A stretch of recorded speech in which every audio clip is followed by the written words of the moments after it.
El otro día estuve mirando algo así como un documental en televisión que describía el panorama del desastre que se produjo en América Central. Todo lo que ocurrió en Nicaragua y en Honduras particularmente, y la situación actual. Me llamó la atención una cosa que coincide con algunas declaraciones de Jesús en la Biblia, aunque Jesús no se refería a ese acontecimiento. Jesús decía, hay de las mujeres embarazadas y de las que den a luz en esos días. Por supuesto, Jesús no se refería a la catástrofe del huracán Mitch en Nicaragua y Honduras. Pero lo que me llamó la atención fue que en Nicaragua y Honduras es verdad que hay de las embarazadas y de las que van a dar a luz. Porque yo que conozco América Central, sé lo que es el clima, lo que son las tormentas allí, esta era la más grave de los últimos 200 años. Puedo imaginarme perfectamente lo que significa vivir en medio de agua contaminada por miles de cadáveres que se están pudriendo, aunque se procura enterrarlos, igual contaminan la tierra. No hay las medidas de higiene más elementales, no hay maneras de prevenir cualquier tipo de infecciones en los bebés que nacen en esas condiciones. No hay suficientes clínicas, ni hospitales, ni viviendas adecuadas. No hay manera de refugiarse de las nuevas tormentas, las nuevas erupciones de volcanes, los nuevos huracanes que son mucho menores que el que destruyó gran parte de ambos países. No hay defensas, ninguna clase de defensas. Todo lo que hace el gobierno de Honduras y el gobierno de Nicaragua es inútil, aún con el auxilio de la Cruz Roja y de las grandes potencias, porque hay que ir a lugares inaccesibles. Hubo una época en que yo recorría esa región en pequeñas avionetas, Piper o Beechcraft, y conozco bien la zona inaccesible que actualmente constituye uno de los tropiezos más graves para llevar auxilio por las pendientes, por los bosques, por las selvas, por el barro, por los pantanos que se han formado, por el clima que favorece la multiplicación de toda clase de insectos, algunos con picaduras venenosas, tóxicas, que pueden causar enfermedades que, si bien no son mortales, pueden llegar a dejar daños o secuelas muy serios en las víctimas. Y uno piensa que es difícil para una mamá que dé a luz un bebé teniendo gran parte de su propia familia deshecha, destruida o muerta o desaparecida, y sin la garantía de un pronto auxilio, o estar embarazada sabiendo que trae tarde o temprano al mundo un bebé que no va a poder sobrellevar fácilmente toda la adversidad. Entonces, me acordé por coincidencia, me acordé por afinidad de aquel lamento de Jesucristo cuando dijo, ay de las mujeres embarazadas y que den a luz en esos días. Pero él se refería a días peores a los del huracán Mitch. Hoy recibí, hace 50 minutos, recibí desde Estados Unidos un fax, un email, que me cuenta un testigo que el doctor Jaime Mirón, que ha estado estos días en América Central, me cuenta ahí lo desesperante que es la condición para la gente en ese lugar. Sin embargo, en aquellas palabras proféticas de Jesús había una alusión a desgracias peores.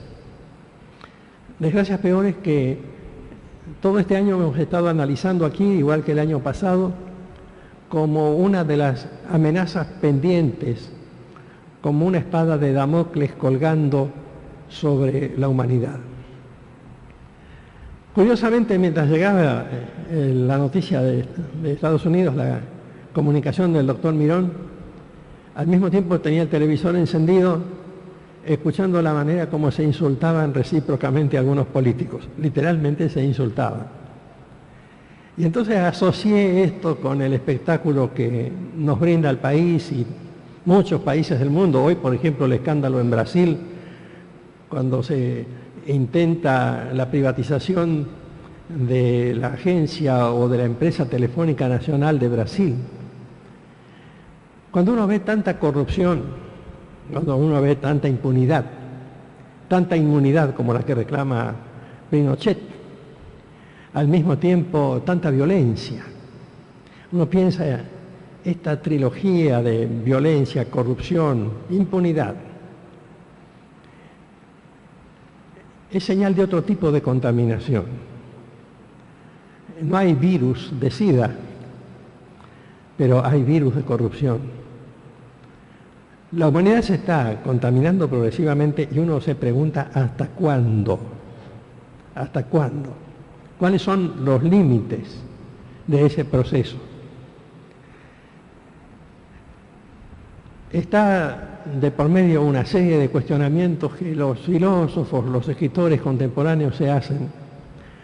Algunos son sensacionalistas, como algún autor que he mencionado, contemporáneo pero ya desaparecido, como Charles Berlitz, y otros más recientes, que están analizando la situación desesperante de un mundo que está permanentemente en un tobogán donde se producen varios tipos de caos simultáneos. El caos económico, el caos político, el caos social, el caos de la seguridad o de la inseguridad, el tremendo caos en que la humanidad se envuelve de tal manera que hay autores que han escrito sobre el caos. Uno de los últimos regalos que me hizo mi esposa fue un libro que paradójicamente defiende el caos y señala los beneficios del caos. Bueno, esa paradoja del caos que alguien me recomendó por allí, me hace pensar que yo no sería un competidor de Nostradamus, ni tampoco pretendo ser profeta, simplemente por el peso de la lógica misma. Creo que todo esto va a empeorar, que el tobogán nos lleva cada vez más rápido hacia el abismo y que cuando uno mira la voluntad de algunas grandes potencias por producir un conflicto bélico que necesitan, porque necesitan repetir la historia de todos los imperios a lo largo de la existencia del hombre sobre este planeta. Necesitan pelearse con Irak, o pelearse con cualquiera, o justificar de alguna manera ese tremendo desarrollo de la energía puesta al servicio de la destrucción, porque parece que fuera más importante el afirmar las bases del imperio que el defender la naturaleza moral del hombre desde el punto de vista del respeto a los derechos humanos más elementales. En esta noche yo quería hablarles, no mucho, porque siempre procuro ser breve, de algunas cosas que decían los profetas de la Biblia. Por supuesto, yo soy cristiano y tengo un gran respeto a la Biblia. Tengo también un gran respeto a todo tipo de literatura. Me parece que la Biblia es lo mejor que hay, pero acepto también que hay cosas muy interesantes y muy valiosas y que leo también. Y hay una expresión de la Biblia que voy a comentarles porque vale la pena, sin el intento de ser muy místico, ni muy religioso, ni nada por el estilo. Ustedes me conocen muchos, la mayoría me conocen de muchos años, de manera que ya saben cómo soy. Hay una expresión que yo estos días he mencionado muchas veces, que he mencionado con bastante frecuencia. Está en el capítulo 10 del famoso libro de Apocalipsis, que ha dado origen a toda clase de estudios y hasta de fantasías. Hay una afirmación en el versículo 6 que dice, el tiempo no será más. el tiempo no será más. Una expresión así se puede interpretar de muchas maneras. El tiempo, si lo consideramos filosóficamente, es una abstracción que nosotros hacemos para poder interpretar nuestro lugar en el fenómeno de la vida. Hoy conversaba con un amigo que fui a visitar esta mañana, que está necesitado de alguna orientación espiritual y también filosófica. Conversé largamente con él hasta mediodía y él me decía, ¿sabe una cosa, Liber? La vida es un misterio. Y yo le dije, sí, tiene razón. También el tiempo es un misterio, el espacio es un misterio. Son cosas que nosotros creamos para movernos en la dimensión en que nosotros creemos estar. Hemos definido las cosas así. Pero para un ser como Dios, por ejemplo, el tiempo no existe. El tiempo es una abstracción formada por nosotros. Una vez yo expliqué aquí en esta misma sala que en la época poética en que los ejércitos desfilaban ante los aplausos de los civiles en la Argentina, mucho antes del proceso militar, cuando desfilaban las Fuerzas Armadas, primero desfilaba aquí frente al Monumento a la Bandera, por ejemplo, la Academia Naval, después desfilaba el Colegio Militar, después desfilaba a veces algún grupo de infantería de marina o algún grupo de aeronáutica, etc. Yo recordaba que por momentos había 3 grupos diferentes desfilando. Adelante casi siempre venían las fuerzas navales. Después venían las fuerzas de tierra, no la infantería de marina, sino el ejército. Y después venía la aeronáutica. Y uno se paraba ahí en la avenida Belgrano y Santa Fe, se paraba sobre el cordón de la vereda y veía pasar. Primero pasaba el grupo que representaba las fuerzas navales, después venía el ejército y finalmente la aeronáutica. Estando parados sobre el cordón de la vereda, tenían una sucesión, es decir, pasaba la Academia Naval y una vez que pasó, era el pasado, había pasado. Venía el ejército y estaba pasando y era el presente. Se acercaba más allá el grupo de los cadetes de la aeronáutica que venían de Córdoba, era el futuro, desde la dimensión en que yo lo veía. Pero si me subía a un helicóptero, veía los 3 grupos al mismo tiempo. No había pasado, presente y futuro. Todo era visible al mismo tiempo, porque el tiempo es una abstracción nuestra. Cuando nosotros sufrimos, el tiempo es más largo; cuando estamos contentos, el tiempo es más corto. Nosotros lo elaboramos. Cuando la Biblia dice ahí, el tiempo no será más, puede referirse a esa abstracción, es decir, despojarnos de la fantasía que nosotros creamos en relación con el tiempo y del debate que se nos plantea cuando discutimos lo que es eternidad. ¿Qué es eternidad? Es la falta de tiempo, no la sucesión de tiempos, es la ausencia del tiempo. Eternidad no es tiempo más tiempo más tiempo, sino desaparición del tiempo, cuando es imposible evaluarlo con nuestra mente o con nuestra experiencia. Aquí creamos el tiempo fundado en nuestra propia experiencia personal, nuestra propia vivencia, en la propia abstracción de nuestra formación intelectual. Y cuando hablamos de eternidad, encontramos esta definición: el tiempo no será más. Esa puede ser una alternativa, como si se nos dijera: dejen de aferrarse a cosas que ustedes mismos han creado y que son inferiores a las cosas reales. Como si se nos dijera: muchas de las cosas a las que ustedes están aferrados están proyectadas en el tiempo, y el tiempo y el espacio forman una realidad. Ya nos decía Einstein, forman una dimensión espacio-tiempo, que a medida que nosotros recorremos a mayor velocidad, vamos variando el valor del tiempo mismo. Entonces, como para decir, termínenla con eso, muchachos. Hay valores más profundos, hay realidades de mucho más valor que aquellas que ustedes consideran dentro de la escasa dimensión de su vivienda. Yo una vez vi en una estación de subterráneo en Buenos Aires un pibe de unos 8 años pidiendo limosna. Y lo había visto un segundo antes tirado en el suelo durmiendo. Y al rato, cuando vio que muchos pasajeros habíamos llegado para tomar el subte, entonces se levantó y empezó a pedir limosna. Y estaba una visitadora social de Cáritas, la organización católica Cáritas, porque tenía un distintivo y un bolso que le identificaba, y se acerca al pibe y le dice: mira,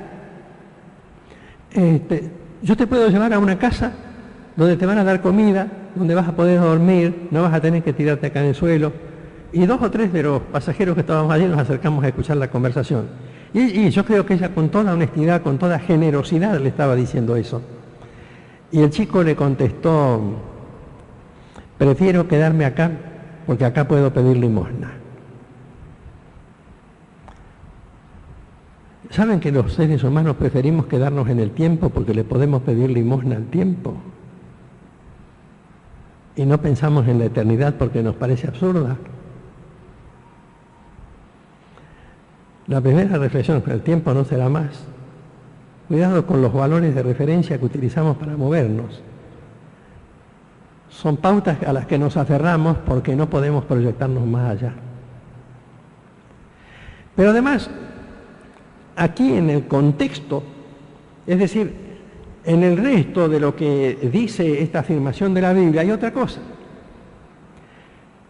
Aquí aparentemente la declaración es diferente. Se habla de un ser extraterrestre, un ángel.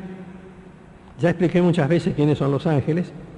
Lo vi en pie sobre el mar y sobre la tierra, levantó su mano al cielo y juró un juramento por el que vive por los siglos de los siglos. Juró por el que creó el cielo y las cosas que están en él, y creó la tierra y las cosas que están en ella, y el mar y las cosas que están en él. Juró que el tiempo no sería más. Y aquí se refiere a la culminación de la historia humana, cuando uno llega al final. Uno tiene una consideración de la historia. A veces pensamos: la historia es infinita. La historia es la sucesión de etapas. Es lo que habitualmente pensamos. Entonces medimos nuestra experiencia en términos de historia. Y llegamos a conocer analistas de la historia y futuristas que pretenden conocer en qué dirección va la historia humana. Pero si la enfermedad moral, la enfermedad social prosigue, entonces es lógico pensar que aquí se nos habla del final del tiempo como se acabó todo lo que está corrompiendo a esta región del universo.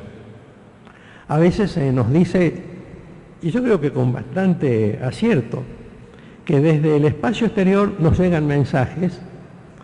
Yo veo estos mensajes descritos aquí en la Sagrada Escritura. Son mensajes que nos dicen que el tiempo no es infinito y que hay un plazo final que está preestablecido y que se va a revelar a través de señales que son las señales que hemos venido nosotros analizando aquí. Entonces observen ustedes qué es lo que describe el Apocalipsis. Cuando este personaje dice que el tiempo no será más, entonces empieza a describirse un fenómeno que la Sagrada Escritura llama la ira de Dios. Es decir, es una descomposición del clima y una descomposición del planeta. Hace pocos días, unas pocas semanas, hubo en Buenos Aires una conferencia mundial sobre el clima, porque hay unas alteraciones del clima que no se alcanzan a explicar y que están causando cierta alarma, porque están ocurriendo cosas que habitualmente no ocurren o habitualmente no tendrían que ocurrir.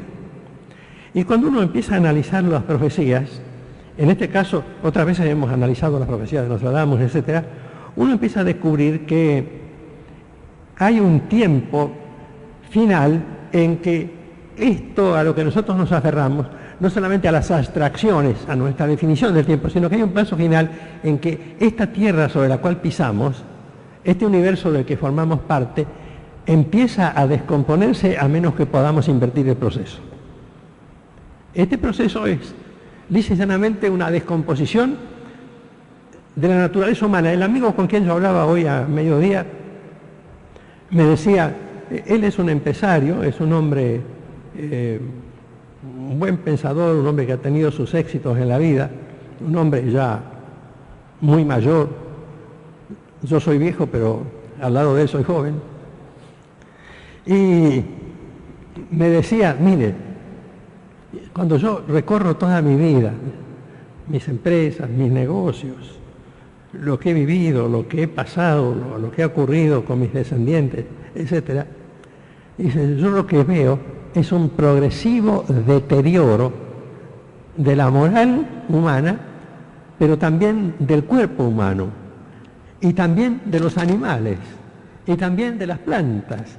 Y veo la contaminación ecológica por todos lados, y veo la falta de escrúpulo de la gente. Veo que lo que antes se cuidaba ahora no se cuida más. Y entonces veo hasta en las grandes potencias, en las grandes naciones, una especie de actitud inescrupulosa, una especie de vocación, decía él, lo decía muy bien, por la destrucción, una especie de vocación por la destrucción, una especie de búsqueda deliberada del caos, una especie, decía él, de suicidio de la humanidad. Y lo describía muy bien desde un punto de vista secular, laico, porque no es un religioso, no es un cristiano militante. Él estaba observando que esto es como una enfermedad fatal que tiene un proceso que lentamente va conduciendo a la muerte de todo.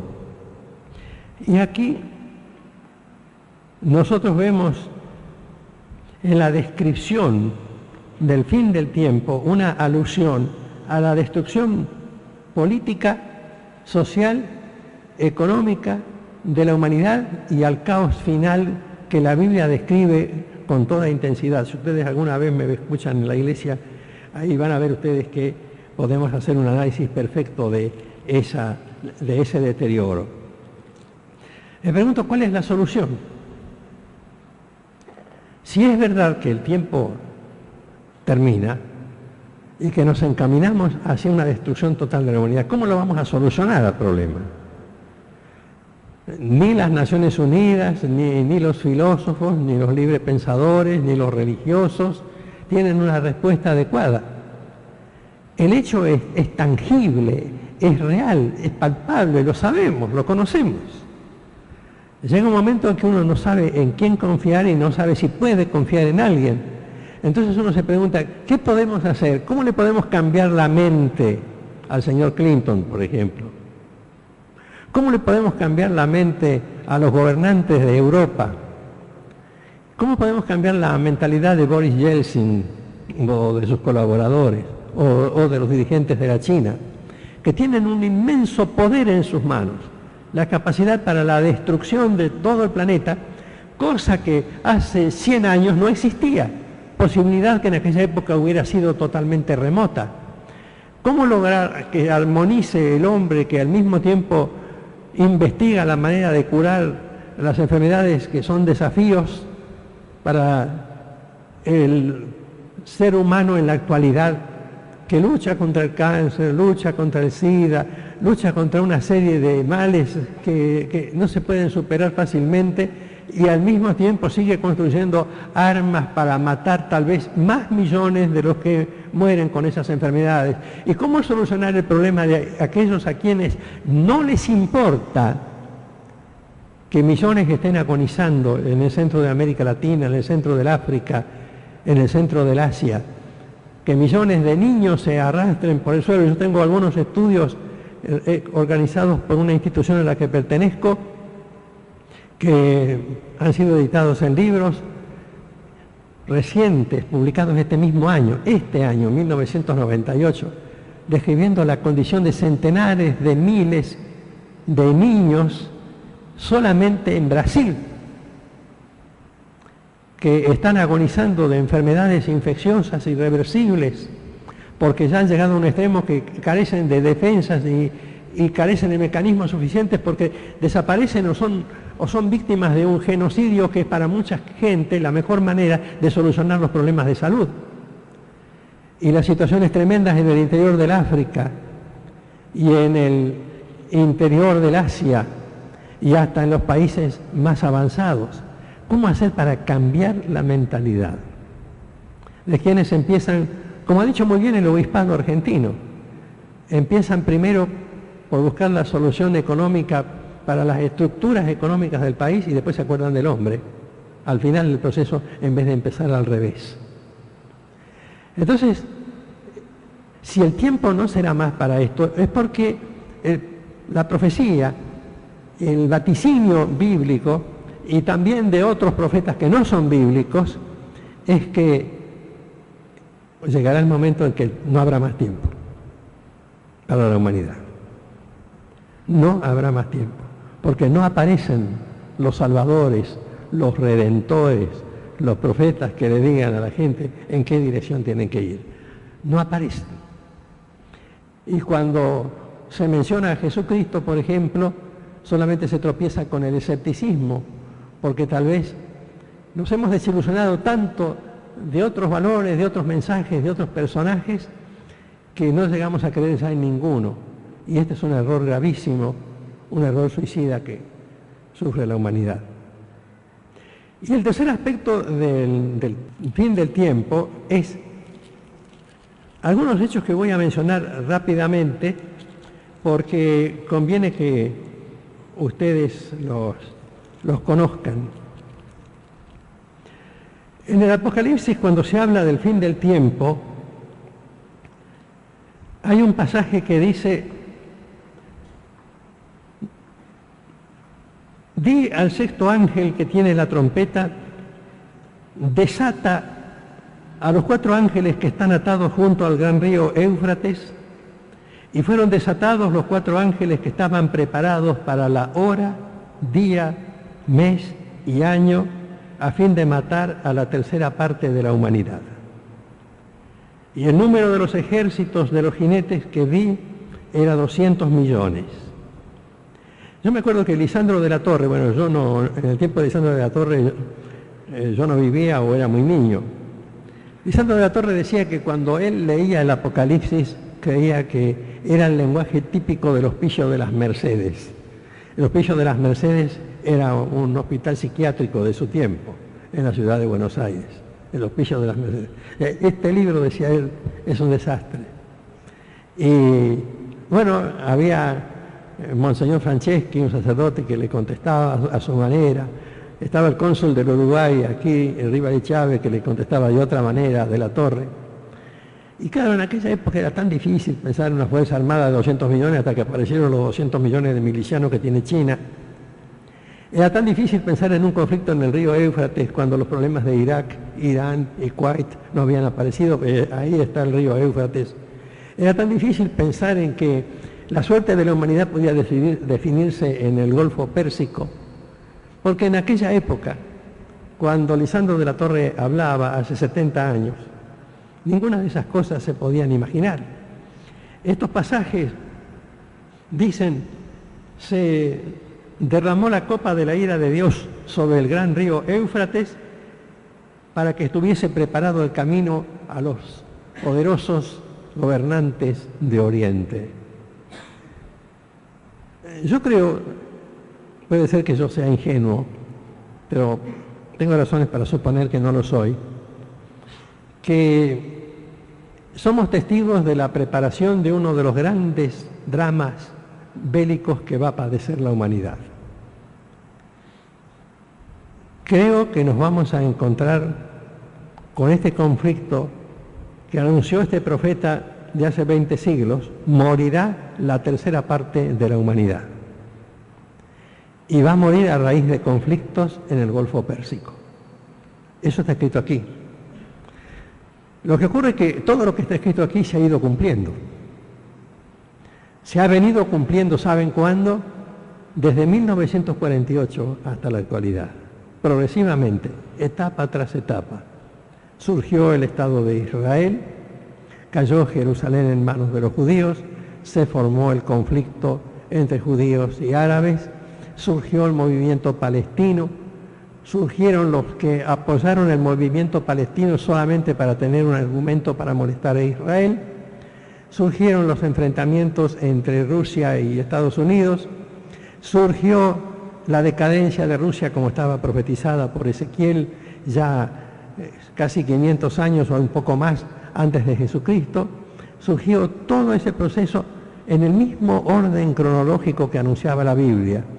Los que nos dedicamos a estudiar los libros sagrados sabemos que hay un calendario que se va cumpliendo y que se va a cumplir y que marca las próximas etapas. Las próximas etapas están, los acabo de leer, y cualquier Biblia que busquen de cualquier iglesia que sea, de cualquier edición que sea y de cualquier época que sea, va a decir exactamente lo mismo. En el Golfo Pérsico, en la zona de Persia donde estaba el río Éufrates, allí está señalado un lugar, allí. Allí es donde el tiempo no será más. Allí es donde ocurrirá esto, cuando la Biblia dice hay una hora, un día, un mes y un año en que morirá la tercera parte de la humanidad. Y ustedes saben que esto se puede lograr en la actualidad con una guerra nuclear. Hace pocos meses, pocas semanas, cuando Clinton estaba por firmar la orden de enviar los cohetes sobre Irak, Irak advirtió: si ustedes nos atacan, nosotros atacaremos a Israel con nuestros propios misiles. Israel contestó: si nos atacan a nosotros, contestaremos con armas nucleares. Esto fue ahora. Esto ocurrió hace muy poco. El día que armas nucleares empiecen a volar, entonces los 6.000 millones de habitantes que tiene el mundo tendrán probablemente que enterarse de 2.000 millones de víctimas iniciales en un día, mejor dicho, en una hora, un día, un mes y un año. Otra advertencia que tienen estos profetas que hablan del tiempo del fin se refieren a la caída de la estructura económica del mundo, que en el lenguaje bíblico está denominada como Babilonia o Babel, palabras que en su origen etimológico significan confusión, significan caos. Entonces, hay una descripción que dice, hablando de esta estructura económica, porque hay dos Babilonias descritas en la Biblia, una estructura religiosa y una estructura política y económica, que se describe en el capítulo 18 del libro de Apocalipsis. Y entonces allí se habla de todos los poderes que establecieron comercios con Babilonia, los mercaderes de la tierra.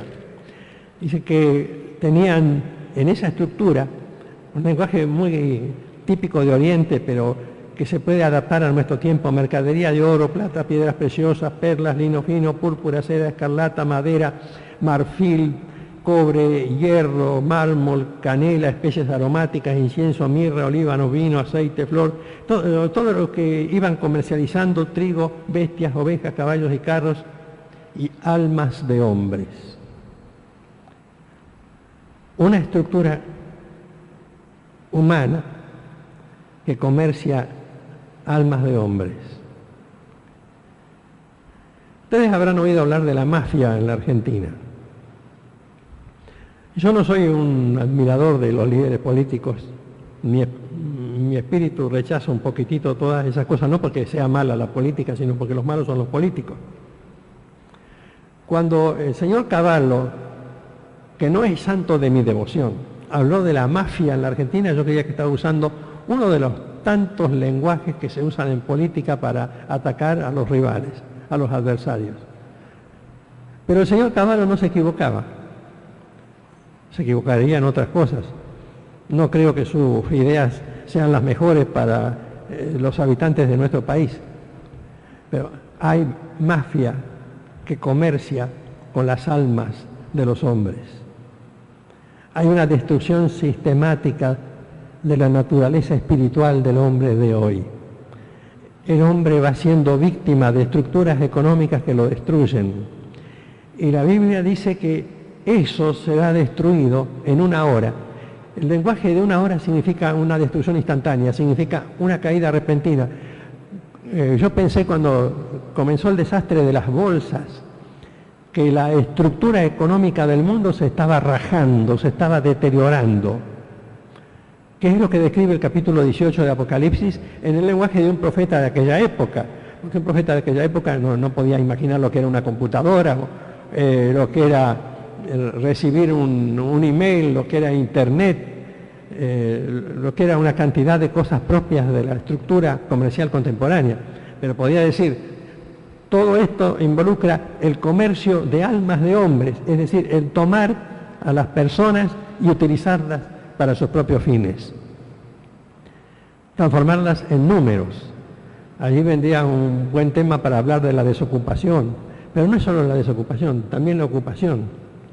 El hombre se transforma en un número, en un instrumento del sistema. No está el sistema al servicio del hombre, sino el hombre al servicio del sistema, al servicio de las estructuras. Entonces esas estructuras son corruptas porque nos van destruyendo, nos alejan de la verdadera escala de valores que tendríamos que cultivar. Y entonces, dice estos pasajes lo dicen varias veces. Dice la ciudad llamada Babilonia, será quemada con fuego, pero no es una ciudad necesariamente física, es una estructura que se describe aquí. Será quemada con fuego y los reyes de la tierra harán lamentación cuando vean el humo de su incendio. En una hora vendrá su juicio y los mercaderes de la tierra harán lamentación sobre ella y mirarán de lejos el humo del incendio porque en una hora habrán sido consumidas todas sus riquezas. La estructura económica llega a su fin. Y esto no es ninguna novedad. Absolutamente ninguna novedad para nadie. A veces me dedico a escuchar los programas, yo no soy un economista, pero me encanta escuchar los programas de los economistas en televisión. Dedicar a veces una hora a medianoche para escucharlos en sus comentarios por cable, leer algunos de los periódicos que se dedican a esos temas, por ahí encontrar en casa de mi yerno algunas revistas de economía publicadas en Europa o en Estados Unidos, y darles una lecturita rápida y encontrar en que los vaticinios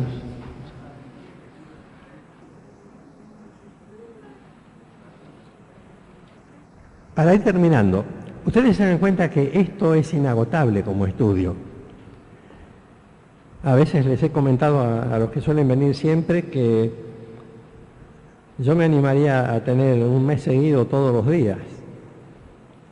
Y no creo que no alcanzaría por la documentación que está en la Biblia solamente y sin tomar otros libros también. Además de la destrucción de la estructura económica que está descrita detalladamente en Apocalipsis capítulo 18 y en otros pasajes de la Biblia también, está la guerra final. Con ese el tiempo no será más. Uno presume, bueno, si va a morir la tercera parte de los hombres, quiere decir que las 2/3 partes van a quedar. Sin embargo, los profetas de la Biblia dicen que va a continuar igual la rebelión de la humanidad en contra de los valores, aquellos valores que predicó Jesucristo, aquellos valores que tenemos todos en el corazón también. Seguirán los homicidios y seguirá el hombre atrás de imágenes de oro, plata, bronce, que no se refieren a imágenes religiosas. El oro, la plata y todo lo que eso simboliza, todo lo que es material, sigue acaparando la mente del hombre y provocando todo tipo de injusticia. Es decir, si van a quedar 2.000 millones vivientes, entre los cuales debe haber muchísima gente que va a quedar deteriorada, como pasó en Chernobyl. A propósito de eso, el otro día estuve en un congreso en la ciudad de La Plata y compartimos la conversación con sobrevivientes de Chernobyl que están radicándose en Buenos Aires y en La Plata. Ya vinieron 4.000, algunos no saben eso. 4.000 sobrevivientes de Chernobyl contaminados por la energía radioactiva están viviendo en el área de La Plata, Temperley, Citibel y toda la zona circunvecina. Están radicados allí. Y nosotros almorzamos con algunos de ellos y conversamos con algunos de ellos. Y algunos de ellos, según nos contaron, están totalmente deteriorados, algunos que no estaban en ese congreso. Bueno, se quedan 2.000 millones porque van a morir, o se quedan, perdón, 4.000 millones porque van a morir 2.000 millones. Lo que dicen los profetas es que va a continuar. Es decir, va a continuar exactamente igual el propósito destructor del hombre, porque tiene que cambiar el corazón del hombre, la mente del hombre. Tiene que cambiar la escala de valores del ser humano. Tiene que liberarse de sus neurosis, de sus psicosis, de sus errores, de sus pecados, tiene que liberarse de todo. Y entonces se anuncia, van a reunirse de nuevo todos los reyes de la tierra y sus ejércitos para otra guerra. Esa guerra se la conoce con el nombre de Armagedón. Hay una película que se llama Armagedón reciente, que no tiene nada que ver con la guerra de Armagedón, nada más que el título, no tiene nada que ver. Como las películas sobre el anticristo, la profecía y todo, son productos de la imaginación. Algunos le hacen decir a la Biblia lo que la Biblia no dice, y otros extraen fragmentos aislados de la Biblia para elaborar doctrinas equivocadas. Pero aquí se dice de una guerra mundial después. Una guerra mundial que va más allá de la primera guerra del Golfo Pérsico. Armagedón es el nombre de un valle que también se llama Megido. ¿Saben dónde queda? En las vecindades de Israel, del Líbano, Siria, Jordania. Está allí. Ustedes no se dieron cuenta que ese es otro de los centros, porque Israel es un país chiquito, es una miniatura de país, nada que ver con países enormes como Estados Unidos, o con potencias asociadas como el mercado común europeo. Nada que ver en cuanto a sus dimensiones con Brasil o con nosotros mismos en la Argentina. Israel es un país diminuto, es causa de toda clase de conflictos, porque Israel está allí protagonizando un problema muy, muy serio que puede determinar o que puede llevar a la destrucción de la humanidad. No porque Israel sea culpable ni inocente, sino porque es una señal establecida desde la antigüedad por todos los profetas que tienen afinidad con la historia del cristianismo y desde antes del cristianismo también. Israel es el centro, es el eje de una sucesión de conflictos. Por eso Irak mismo, cuando habla de la guerra del Golfo Pérsico, hablando de esa posibilidad, dice, nos atacan, nosotros atacaremos no a Estados Unidos, atacaremos a Israel.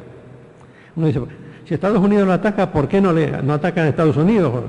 Sí, probablemente pongan alguna bomba allá. El atacar a Israel es porque ese es un centro que tiene que ver mucho con el mundo que se acerca a su fin. Para que el mundo termine, hace falta que esté Israel. No porque Israel sea el protagonista de la revelación, de la verdad, o el apóstol de las enseñanzas mejores que pueda recibir la humanidad. No, simplemente porque está, por el hecho geográfico y político de su condición, está allí, entonces esto provocará el desastre final. Cuando estos libros dicen que hay un momento en que el tiempo no será más, hay un tiempo en que el tiempo terminará. Y yo quisiera culminar esta charla y este año de trabajo, porque ya dejamos por este año esta sede hasta el año que viene, continuaremos Dios mediante después del verano. Quisiera decir una palabra final para despedirnos. Francamente, me parece que si el hombre de hoy no presta atención a las enseñanzas de Jesucristo, se equivoca. Se equivoca. Tómenlo como quieran. Tómenlo como un maestro, como un profeta, como Dios, como siempre. Si no prestan atención a las enseñanzas de Jesucristo, se equivocan. Porque es el único de los profetas de la antigüedad que ha ido describiendo el proceso histórico cronológicamente, él y sus discípulos, en la manera que hoy se está cumpliendo. Con una exactitud absoluta, casi matemática, con una profunda sabiduría en cuanto a los conflictos humanos. Y por supuesto, describiendo una serie de fenómenos que hemos analizado durante este año. Pero él advertía, como dijimos al principio, ay de quienes vivan en aquellos días finales. Ay de las mujeres embarazadas y de las que vayan a dar a luz en esos tiempos. Nos acercamos a un tiempo de agonía y muerte, y yo no soy un pesimista empedernido, sino simplemente un discípulo de este tipo de profetas. Creo realmente que el mundo va a ir de mal en peor. No creo en los profetas del bienestar. Y creo que la única manera de decir sálvese quien pueda es decir, miren a Jesucristo. Creo de verdad eso. Creo que no podemos buscar otro tipo de persona, otro tipo de esperanza, otro tipo de expectativa. Los dejo. Ustedes saben que aquí en este club tenemos un pacto con el club de no entrar en exposiciones de tipo religioso, de manera que todo lo que puedo decir, miren a Jesucristo, y ahí van a encontrar la respuesta a sus necesidades espirituales. Buenas noches.